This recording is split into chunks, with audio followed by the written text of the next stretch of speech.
I spent my whole life giving love, time, money, myself, until one night, over a table filled with food I bought, I heard something that shattered me forever. This isn't just a story of humiliation, it's a story of awakening. If you've ever felt invisible in your own home, this story is for you. Make sure to subscribe and tell me in the comments where you're watching from. I want to know your story too. I still remember the clink of crystal glasses, the low hum of jazz music floating through the house I paid for, the smell of the roast chicken I had seasoned that morning, slow cooking while I ran errands for a dinner I wasn't even supposed to be part of. But I was there, because Olivia had forgotten to tell me her parents were coming over. Again.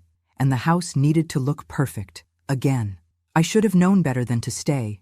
I should have known what was coming the moment her mother looked at me with those half-curious, half-condescending eyes and asked, "And you are?"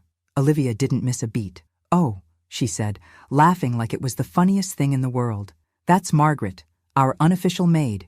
Keeps the house running." Everyone laughed, even Ethan, my son. I just stood there, holding the empty wine bottle I had brought up from the basement. I smiled, politely, as if I didn't feel the floor disappear beneath my feet, as if my heart wasn't crumbling piece by piece. I excused myself, set the bottle on the counter, and walked slowly to my bedroom. They kept laughing behind me. Not one of them, not my own son, bothered to correct her, to say that's my mother, to say anything. That night, I didn't sleep. I sat on the edge of my bed, staring at the door I'd painted myself years ago when we first moved in. I remembered the day I signed those mortgage papers. My name, my credit, my down payment. Ethan had just graduated college. Olivia wasn't even in the picture yet. They had nothing. I gave them everything. And now I was the maid. The next morning I made coffee like I always did. I fed the cat Olivia pretended to like.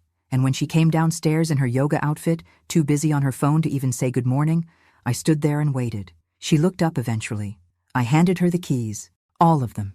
The front door, the back, the garage, the mailbox. "What's this?" she asked, her manicured brow furrowed. I smiled. "Good luck paying the mortgage now." She blinked. "What?" I walked past her, down the hall, past the photos I had framed, the furniture I had chosen, the walls I had painted. I didn't take anything, just my purse and the coat I'd worn when I brought Ethan home from the hospital. I didn't even say goodbye. I heard Ethan calling my name as I opened the door. I didn't stop. He ran after me barefoot in the driveway, but I kept walking. I didn't slam the door of the car. I closed it gently, calmly, because something inside me had snapped, but not in the way you think. It wasn't rage. It wasn't grief. It was clarity, and that was the most terrifying thing of all, because clarity is quiet. It doesn't scream. It doesn't beg. It just knows, and I knew for the first time in my life that I was done. I didn't know exactly where I was going, but I knew where I wasn't staying. The last thing I saw in my rearview mirror was Ethan standing in the driveway, stunned. He had no idea how much he'd just lost, and neither did I, yet. They say you don't realize you were drowning until you finally breathe. That first night in the small apartment left to me by my great-aunt Ruth, it wasn't freedom. Not yet. It was silence, thick, echoing silence that settled over everything like dust. The apartment smelled like time, old floorboards, yellowed wallpaper, a heater that groaned like it had seen better decades. I dropped my bag on the kitchen table and stood there, unsure if I was supposed to cry or laugh. I did neither. I just stood, staring at the chipped tiles, remembering the home I had just walked away from. But it wasn't a home anymore. Not for me. Over the next few days, I moved like a ghost. I slept on the couch because the bed frame in the bedroom was broken. I ate peanut butter sandwiches and microwaved soup. I didn't call anyone. Not because I had no one, but because no one had called me. Ethan didn't text, didn't email, not a single word. I suppose Olivia had told him not to. Or maybe worse, maybe he just didn't care. I kept thinking about that dinner, about the way they laughed, about the way he laughed. I raised that boy, alone, after my ex-husband left. I gave up my career, my plans, myself. I cleaned motel rooms at night and stocked groceries at dawn just to keep a roof over our heads. And when my parents passed and left me that insurance money, I used it all to buy a house, a home. I never asked for rent, never made him pay a dime. And somehow, in Olivia's version of the world, I had become the help. I started writing at night, Old spiral notebooks, the kind I used to buy for Ethan in middle school. I filled page after page, not for anyone to read, just for me. I wrote things I had never said out loud, about how I used to stand in the kitchen and wait for him to say thank you, about how I'd cry in the garage when they'd go out to dinner and not invite me, about how I pretended to be asleep so I wouldn't hear them mocking my TV shows in the living room I paid for. And then one day, while looking for a light bulb in the upstairs storage closet, I found the old metal trunk Ruth used to keep under her sewing machine. Heavy, rusted.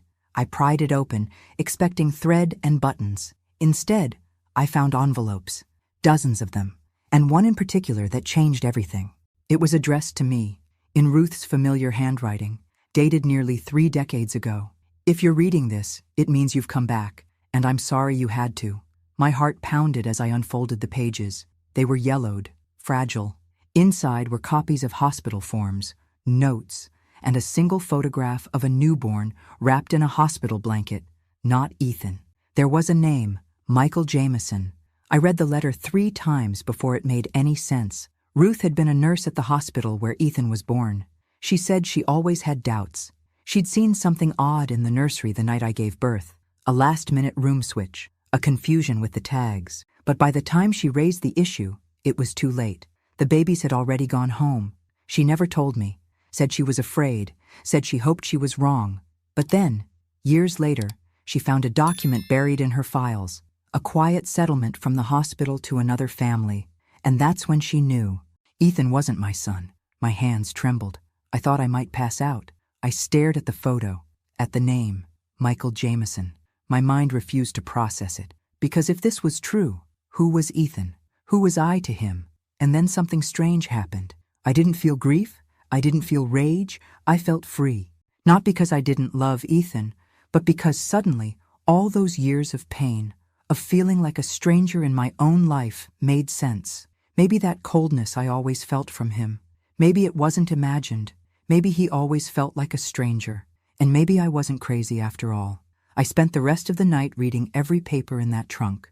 Ruth had kept it all. DNA reports, affidavits, a small article about the Jameson family, successful, educated, local, and still living in the same town.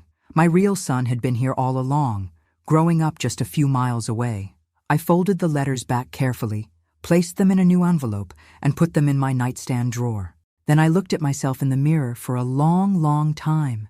I didn't recognize the woman looking back at me, but for the first time in a long time, I wasn't ashamed of her. She was broken, yes, but she was waking up, and the world had no idea what that meant yet. There's a kind of silence that doesn't feel peaceful. It feels punishing. That was the kind of silence I lived in for weeks after reading Aunt Ruth's letter. I didn't know what to do with the information. I carried it inside me like a live wire, dangerous to touch, impossible to ignore. I didn't reach out to Ethan. I didn't go looking for Michael. I just existed. Each day, I woke up, made a single cup of coffee, stared out the dusty kitchen window, and tried to understand who I was now. The Margaret who raised Ethan wasn't the same woman who read those letters. That Margaret was a mother, a wife once, a caregiver, a giver of everything. But who was I without that identity? One evening, the heater went out in the apartment. I lit a candle and bundled myself in blankets, curling up on the couch with the hospital files in my lap. I must have read them 100 times, every line, every signature, every timestamp. It all checked out. It was real. My real son, Michael Jameson, was born on the same night as Ethan, in the same wing, in a hospital that would later settle quietly with another family, hoping the truth would never surface. Ruth had made copies of everything before she passed. She left me the pieces of a truth that had been stolen from me. I felt grief, but not for Ethan. I grieved the time, the moments I could have had with Michael, the birthday parties, the first days of school, the scraped knees and science projects, all those things I thought I was doing for my child. They were meant for someone else, and yet, somehow I didn't feel hatred toward Ethan. My love for him hadn't been biological. It had been unconditional, or so I thought. But when someone you raise doesn't defend you, doesn't even see you, it forces you to reevaluate everything. It was a Tuesday afternoon when I finally pulled myself together. I had been hiding too long. I wasn't ready to confront Ethan. Not yet, but I could start somewhere. somewhere quiet. I walked into town and stood across the street from the little bookstore near Main and Elm. Jameson's Books. It was painted in deep green with hand-lettered signs on the windows. I'd passed it dozens of times before and never noticed it. He was there. Michael. I didn't need to ask. He looked about 30, maybe a little older. Clean-cut, reading glasses. He was helping a young woman find a poetry book. His voice was soft, patient. His posture was gentle but sure of itself. I stood across the street, heart pounding, eyes fixed on the son I never knew I had, and I cried. Right there on the sidewalk, not sobbing, not loudly, just quiet, unstoppable tears that rolled down my cheeks and into the collar of my coat. I didn't go in, not that day. I just watched. And then I did it again the next day, and the next. It became a ritual. I'd walk the block, sit on the bench near the corner, pretend to check my phone or drink coffee from a paper cup, and I'd watch Michael living the life I was never part of. It wasn't stalking. It was mourning, but also preparation. Because slowly, I was starting to put the pieces together. While I sat outside that bookstore, I started noticing things. The schedule of deliveries, the names of customers, the rhythm of the store. I was observing, yes, but not just him. Them, Ethan and Olivia. I started tracking them too, subtly. I knew their patterns from memory. Olivia always posted on social media, tagging her favorite brunch spots, yoga studios, and wine tastings. It wasn't hard to follow the trail, and what I saw made me nauseous. They weren't struggling. They were pretending. Olivia's business, some lifestyle coaching brand, was mostly smoke and mirrors, rented office space, paid followers, credit cards maxed out to maintain appearances. And Ethan? He had quit his job 6 months ago. Olivia called it manifesting a new chapter. I called it delusion. They were building a house of cards, and they had no idea the wind was coming. I didn't tell anyone what I had discovered. Not yet. Instead, I started keeping a second journal. Not like the first, filled with emotions and heartbreak. This one was strategic. Dates, names, business filings, public records. I wasn't just grieving anymore. I was planning. They thought I was gone, invisible, irrelevant, but I was more present than I had ever been. And I was about to remind them exactly who I was. The first time I saw Michael up close, I couldn't speak. It was a rainy Thursday. The bookstore was nearly empty, and he was restocking the biography section, humming under his breath. I had lingered outside too long, and when he turned and looked through the front window, our eyes met. He gave a polite, welcoming smile, nothing more. Just the kind of kindness you offer a stranger. And that's what I was to him, a stranger. My heart clenched. I turned away quickly, pretending to check my phone, but my hands were shaking too hard to fake it convincingly. I walked fast, ducking around the corner, barely making it to the car before the tears came. How do you tell someone that their entire life started with a mistake? How do you look a grown man in the eye and say, "You're not who you think you are, and neither am I"? I went home and pulled out Ruth's letter again, read it 3 more times. She hadn't just discovered the truth, she had investigated it. The name Michael Jameson wasn't a guess, it was confirmed. She had found the settlement papers. The hospital never told me, because I was never meant to know. And the Jamesons? They must have known something. Maybe not the full truth, but enough to accept a quiet payout. But I wasn't here for revenge against them. I wasn't even sure what I was here for. I just wanted to know him, to see if the ache in my chest could be filled by the reality of who he was. So I went back. I started small. I bought a book. Michael rang it up himself. "Good choice," he said with a smile. Hard to find these days. His voice was warm, familiar in a way that made my throat tighten. He handed me the bag, his fingers brushing mine for a second. I nodded. "You own this place?" "Sort of," he said. "My parents helped me get started. They're retired now, so I keep busy here." Of course they helped. Of course he had support. Not like Ethan, who'd had nothing but my blood, sweat, and sacrifice, and who had turned around and offered me up as a joke. Michael had parents, but not me. And Ethan had me, but never wanted what I gave. The universe had scrambled the puzzle and left us all bleeding over the wrong pieces. I started visiting the bookstore every few days, casual. Sometimes I bought a novel, sometimes just browsed. Michael began to recognize me. He'd say, "Back again?" with that easy smile. We made small talk, weather, books, local events. I never told him my name. Not yet. It wasn't time. Meanwhile, back in the shadows of my old life, Things were shifting. Ethan sent me one message, a text that said, "Mom, are you okay?" Nothing more. After 3 weeks of silence, that's what I got. I didn't reply. I had nothing left to say. But I started looking deeper into their world. I pulled up the deed to the house. It was still in my name. Olivia had tried to refinance without my permission. Denied. She couldn't afford the mortgage. Ethan had no income. I could have evicted them on the spot, but that would have been too easy. No, I needed them to feel the slow unraveling, the fear, the realization that the foundation they stood on wasn't just fragile, it belonged to someone else entirely. Me. Every night, I wrote. My new journal was meticulous.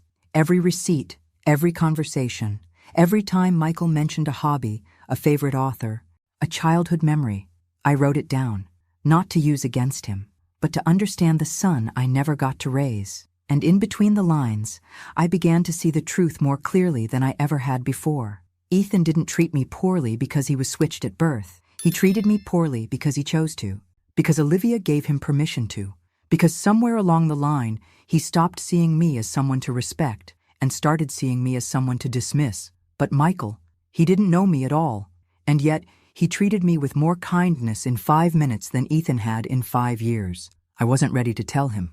Not yet, but I was close. And when the time came, I wouldn't just tell him who I was.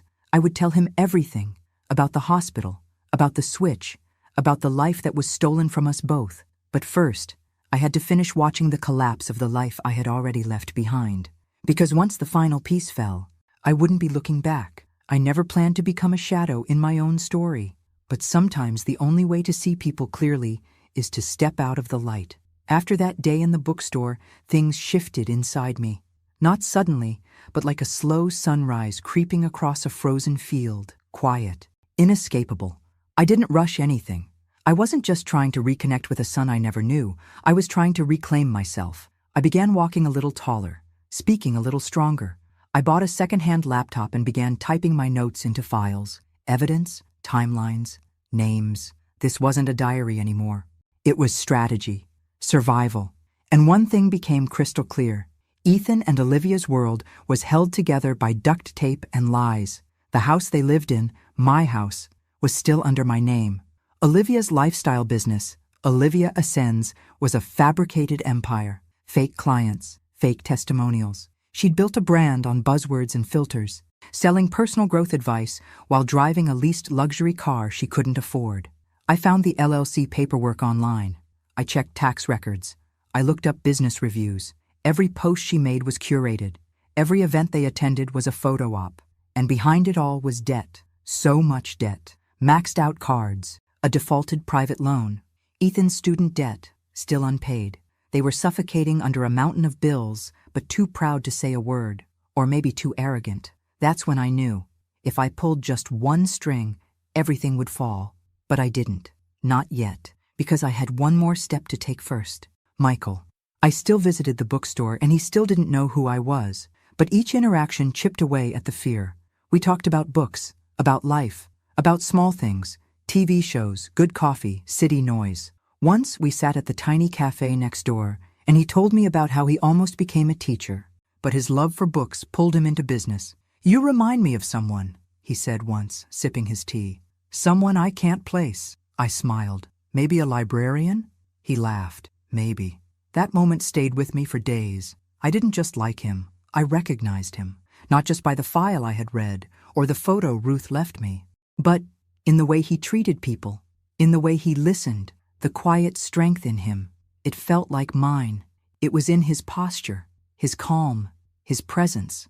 I started dreaming about a different life, one where I'd raised him, one where we baked cookies in the kitchen, where I took him to soccer games and cheered from the sidelines. I could picture it so vividly it made my chest ache, but I couldn't go back, so I planned for what was next. The first thing I did was call a lawyer, not for revenge, for justice. I wanted the house sold. I had every legal right to it. I made the down payment, paid every bill, and never signed it over. Ethan had always said, "We'll put it in your name later. No rush."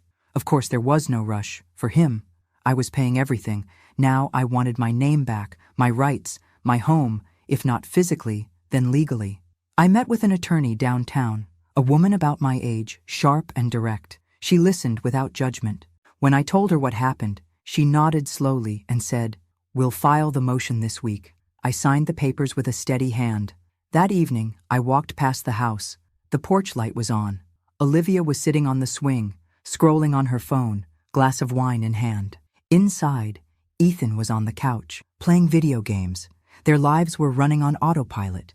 No idea that the ground beneath them was already shifting. It wasn't about punishing them. It was about restoring balance. And when the house sold, they would feel what I had felt for years, powerless. And maybe, just maybe, they'd understand what it meant to be discarded. I didn't slam doors. I didn't scream. I just watched, waited, and walked away. The first domino had fallen, and none of them even knew it yet.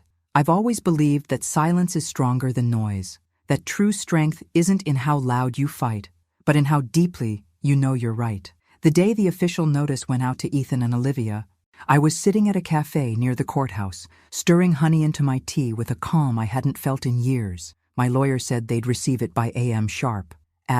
My phone buzzed. Ethan. I stared at the screen until it stopped ringing. Then I turned it over and let the silence speak for me. It wasn't that I didn't want to hear his voice. I just wasn't ready to hear him lie. Later that afternoon, I checked my email and saw his message. It wasn't long. Just, "Mom, what are you doing? Please call me. Olivia is freaking out." Of course she was. The mortgage was due, and now they couldn't refinance, because the person they thought was too weak to matter was the one holding the deed, and they never saw it coming. A week later, I got another call. Olivia this time. I didn't answer her either. She left a voicemail, her tone tight, barely controlled. "Margaret, we really need to talk. This is all it's a misunderstanding. Ethan says you're going through something, and we're here to support you. But you're putting our lives at risk, and that's not fair." I listened twice. She called the house hers, and my silence, it became sharper, more deliberate. They didn't understand yet, but they would. 2 days later, Ethan showed up at my apartment. I saw him through the peephole before he even knocked. Hair uncombed, dark circles under his eyes, a man unraveling. I didn't open the door.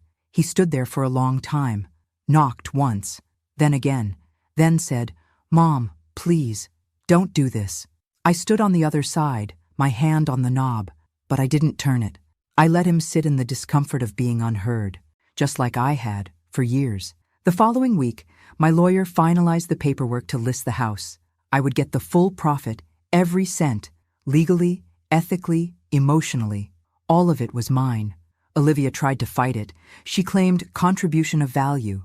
My lawyer smiled and said, "Let's see her prove it in court." She couldn't, because she never invested in anything but appearances. And now, those were crumbling, one filter at a time. Word got out.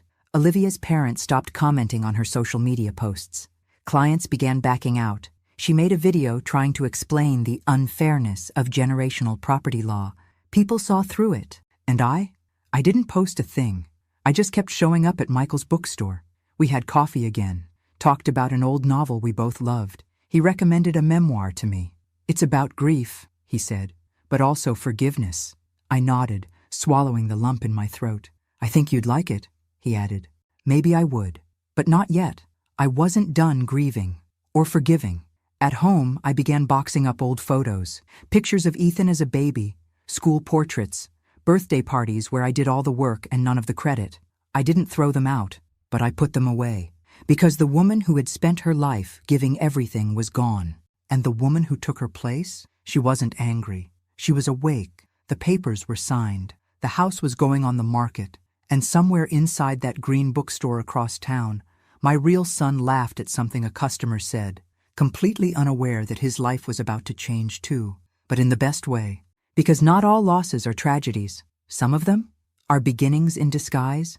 I always thought masks were something people wore at costume parties, but Olivia wore hers like a second skin, flawless, smiling, unshakable.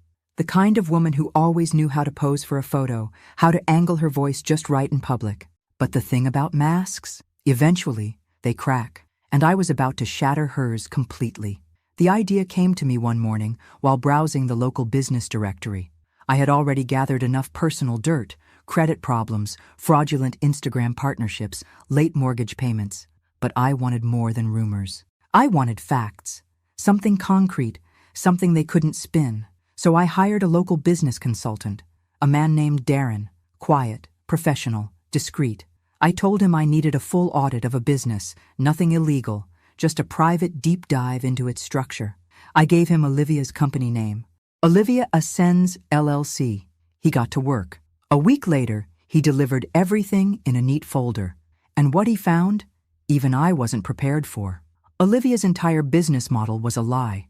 No tax filings for the last 2 quarters. Several invoices forged to look like they came from real clients, but the clients didn't exist. Photo shoots staged at rented properties she claimed were home makeovers. Her so-called partnerships were just affiliate links with inflated metrics. She wasn't just pretending to be successful. She was deceiving everyone.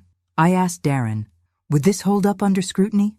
He looked at me and said, "If this goes public, she's finished, financially, professionally." And that's when I made a decision. I printed everything. Then I found the address of Olivia's parents, the same people who once laughed in my home, clinking wine glasses while their daughter humiliated me in my own kitchen. I mailed them the file, anonymously. No letter, no signature. Just a simple note on top that read, "Everything you think you know is a performance." 2 days later, the first cracks appeared. Olivia's Instagram went quiet. No stories, no curated morning routines. Her newest post, an inspirational quote about being misunderstood, was flooded with strange comments. Then, like dominoes, her world began to collapse. Her website went offline for maintenance. Her last planned workshop was canceled due to unforeseen circumstances. And then, I heard the cherry on top from an old neighbor who still followed her. Olivia's mother was seen leaving her house in a rage, shouting on the phone, face red, purse swinging wildly. Whatever happened behind those closed doors, it wasn't filtered, and it wasn't pretty. Ethan called me again that night. I didn't answer. He left another voicemail. "Mom, I don't know what's happening. Olivia's parents aren't speaking to us. Someone sent them stuff, documents. They think we forged them. Did you do this?" I didn't reply. He was finally seeing her for who she really was, and himself too.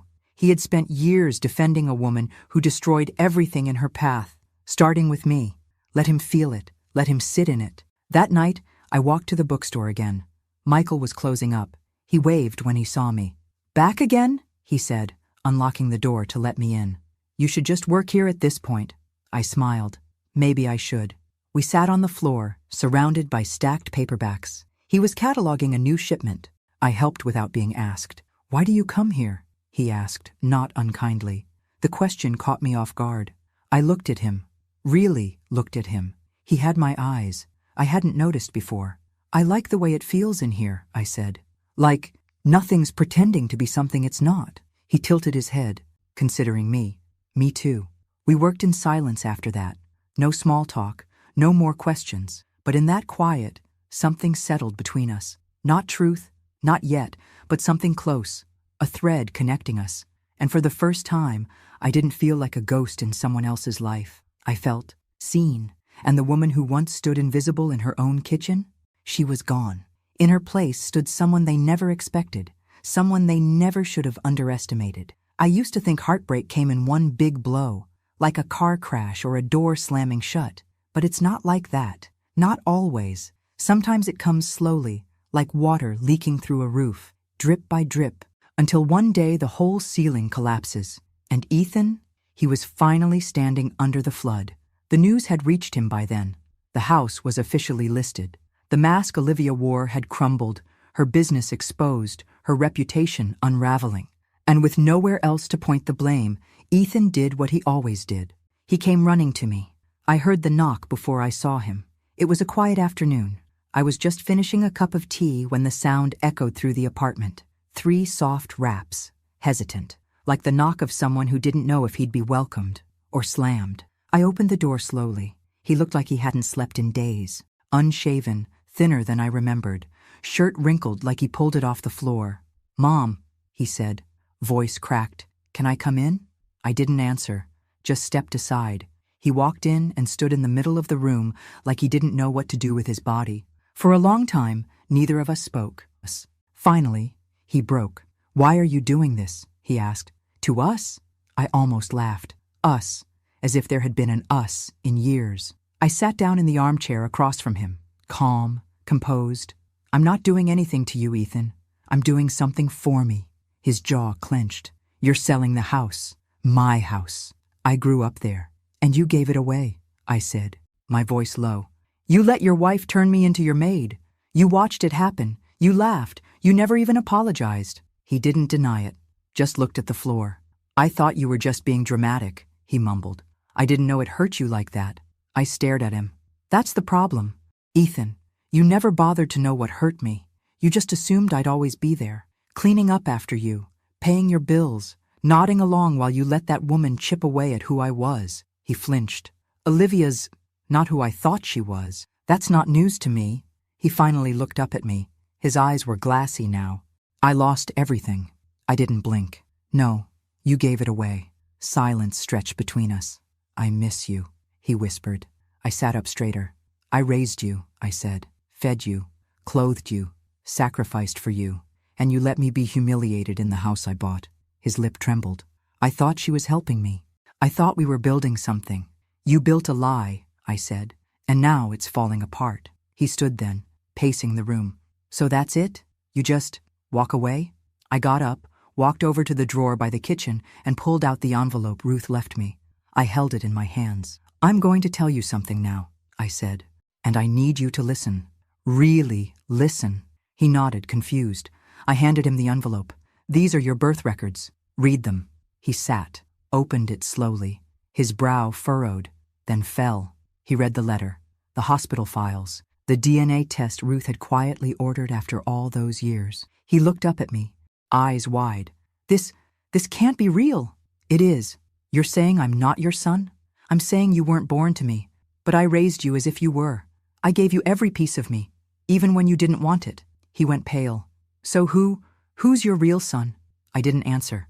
He sat there, shell-shocked, mouth open, pages trembling in his hands. I don't know who I am anymore, he whispered. Now you know how I felt, I said. For years. He didn't cry. Not really. But something in him broke, and I saw it happen. Not with anger, not with satisfaction, just peace. Because I finally said what needed to be said. I walked him to the door. He turned, eyes pleading. Can we fix this? I met his gaze. I don't know, I said, but it's not my job to try anymore. And I closed the door gently behind him. Not with spite, but with finality. Because for the first time in my life, I wasn't the one holding it open. It took me 3 days to decide how I was going to do it. I practiced the conversation in front of the mirror, in my car, even in line at the grocery store with my hand clutched around a basket of oranges, whispering lines I could barely finish. I'm your mother. There was a mistake. You've lived a life that wasn't meant to be yours, and so have I. But nothing sounded right. Because how do you drop a truth like that into someone's life and expect them to survive the impact? Still, I had to try. Michael was in the bookstore, like always. The light inside fell through the windows in golden beams, softening the shelves and scattering shadows across the hardwood floor. It felt like a sacred space, a place where truth belonged. When he looked up and smiled, I almost turned around and walked away. But I didn't. Hey, he said, you came at the right time. We just got a new batch of rare poetry editions. I swallowed the lump in my throat. Actually, I said, I came to talk. He studied me for a second, sensing something in my voice. Sure, come on back. He led me through a side door to a tiny break room, a kettle on the counter, a mismatched couch, a chipped table. Real life, no filters. We sat. I've been coming here for a reason, I started, twisting my hands together. I figured, he said softly. You have? You're not exactly here for the books. I gave a small, sad laugh. No, I'm not. Then I took out the envelope, Ruth's letter, the birth records, the DNA proof, and set it on the table between us. What's this? He asked, cautious. Something that's going to change everything. He looked at me, waiting. 30-some years ago, I said, my voice breaking. There was a mistake at the hospital. 2 babies, switched at birth. His eyebrows drew in, confusion blooming across his face. My son, I said, was given to another family. He went very still, and theirs was given to me. He didn't say anything for a long moment. I raised him, I continued, loved him with everything I had, but he He didn't love me back. Not really. His eyes searched mine, slowly connecting pieces I wasn't saying aloud. You think I know you are. He looked down at the envelope, picked it up with trembling hands. Inside were the documents, the timeline, the explanation, Ruth's letter, with her quiet confession. He read in silence. Every second stretched into forever. When he finished, he didn't look at me right away. Just set the papers down, his fingers still resting on the edges like he needed to hold on to something. This is a lot, he finally said. I know. And you're Margaret? Yes. He looked up, his eyes glassy. I don't feel anything. Not yet. You don't have to, I said. I'm not here to ask for a place in your life. I wanted you to know. I needed you to know. He nodded slowly. Why now? Because I couldn't live with the silence anymore. Because the truth deserved to breathe. He leaned back, exhaling hard. I have parents. They raised me well. I know. I love them. I would never ask you not to. We sat in that tiny room, surrounded by books and the scent of old paper and peppermint tea, and I felt something I hadn't in years. Relief. Not joy, not closure, but the freedom of no longer carrying something so heavy alone. He stood after a while, pacing slowly. I don't know what to do with this, he said honestly. I don't either. But I don't hate you. Tears filled my eyes. That's more than I expected. He turned to face me again. You didn't have to come, but you did. I didn't know how not to, I said. He nodded again, a quiet understanding settling between us. Can we take it slow? He asked. I don't want to make this something it's not. I wouldn't ask for anything else. He gave me a faint, fragile smile. You want to stay for tea? I smiled back. I'd love to.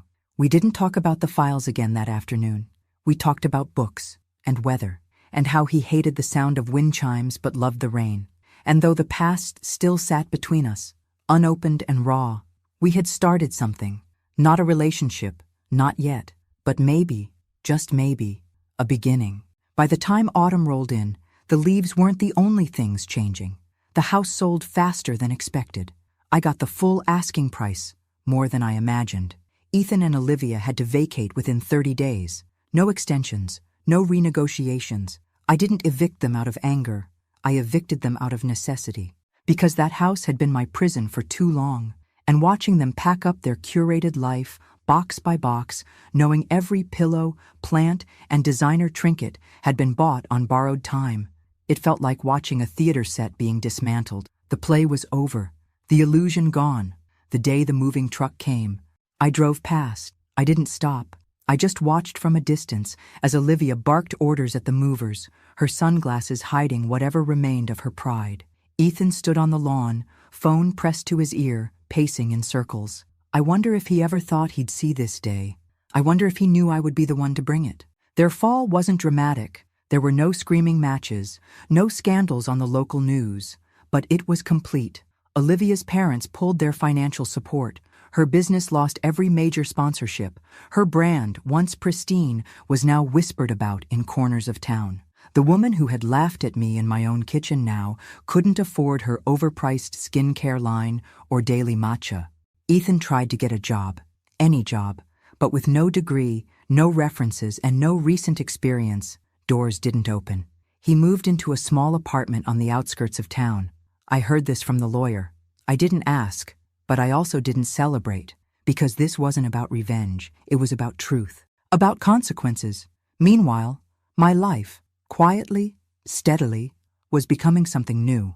Michael and I continued meeting, always casually, coffee, book discussions, shared articles and little comments about life. He asked about my writing once, and I told him I'd started working on a memoir, that I had a story to tell, even if I never published it. He said, "You should. Stories like that matter."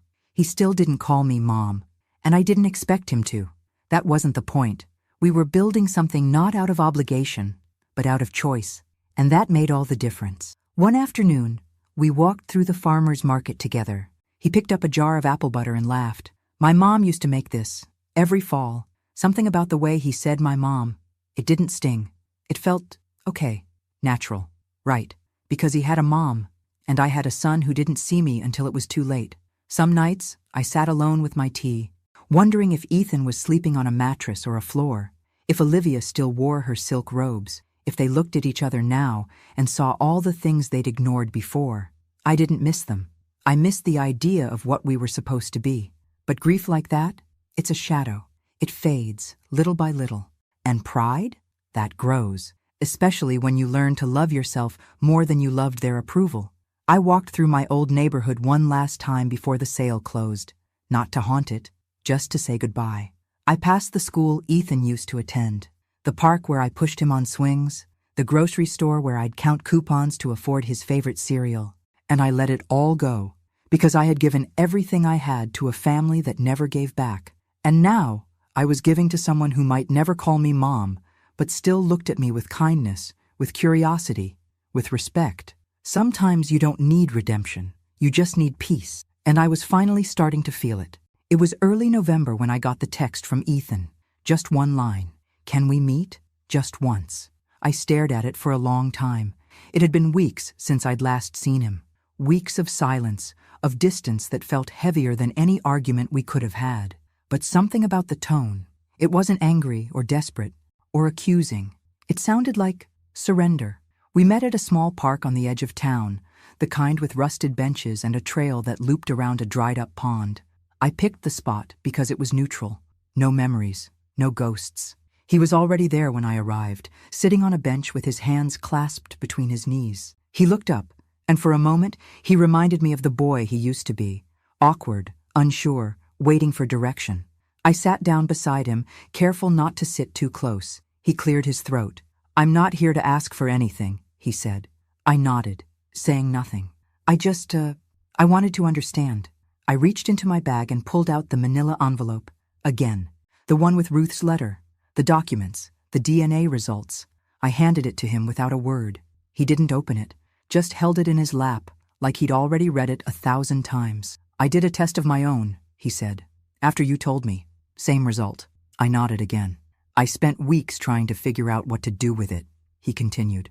"And I kept thinking, if I wasn't your son, then what was I?" I looked at him then, really looked, and I said softly, "You were my child, but I treated you like, I know how you treated me." He winced. "I'm not asking for forgiveness," he said quickly. "I don't deserve it." "You don't," I said plainly. "But that doesn't mean I hate you." He turned toward me, eyes wet. "Then what does it mean?" "It means I finally love myself more than I love the idea of you." The silence that followed was thick with meaning. He bowed his head. "I thought I was protecting Olivia, standing by her, but I was just hiding behind her, wasn't I? You let her rewrite the story, and you handed her the pen." He nodded slowly. "I wish I could undo it. You can't." We sat like that for a while, two people who had shared a life built on a lie, unraveling it in the cold November air. Then he said something I didn't expect. "I hope he's good to you." I looked at him, startled. "Michael," he clarified. "Your son." A breath caught in my throat. "He's kind," I said. "Gentle." He smiled faintly.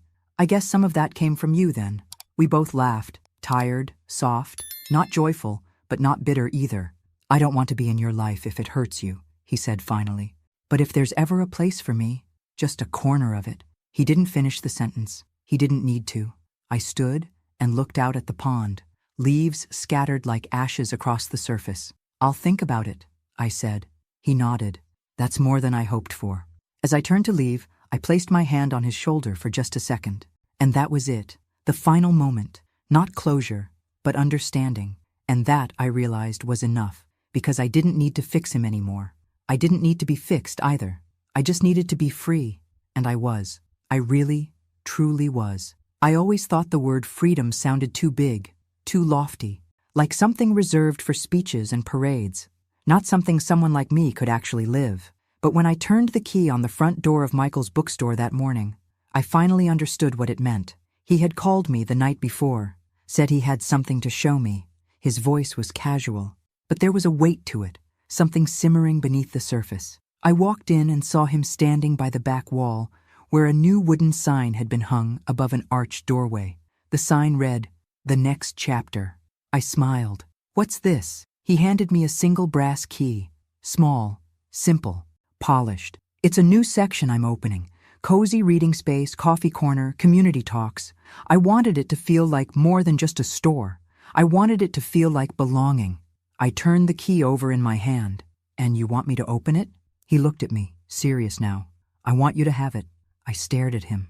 He continued, his voice soft. You gave someone your whole life. They treated you like furniture, like background. But I see you. I don't need you to prove anything to me. You've done enough. Tears welled in my eyes. I blinked them back. You don't have to do this, I whispered. I know, he said. But I want to.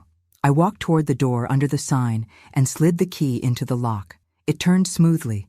Inside, warm light filtered through tall windows. Shelves lined the walls, already half-stocked with classics and memoirs. A rug in the center, a worn armchair, a small table with a tea set. It felt like a room from a dream I'd forgotten I had. I turned around, completely undone. Michael, he smiled, consider it yours, for however long you want it. I walked into the center of the room and stood still, breathing it in, the scent of new wood, paper, and possibility. That night, I sat in the apartment one last time, the old notebook on my lap, the last page still blank. I wrote, I was a woman who gave until I vanished. Then I became the woman who took it all back, not with rage, not with fire, but with silence, with truth, and with the kind of strength they never saw coming. The next day, I finalized the donation, A portion of the house sale went straight to a foundation that supports women starting over, those dismissed, discarded, underestimated, just like I was. They called to thank me, but I didn't need thanks, because every time I stepped into that bookstore, into the next chapter, I remembered who I was now. Not Ethan's mother, not Olivia's maid, Margaret Walker, woman, survivor, author of her own ending. I never needed permission to start again, just a key. And now, I had it in my hand, and this time, it didn't open someone else's door. It opened mine. Thanks for listening. Don't forget to subscribe and feel free to share your story in the comments. Your voice matters.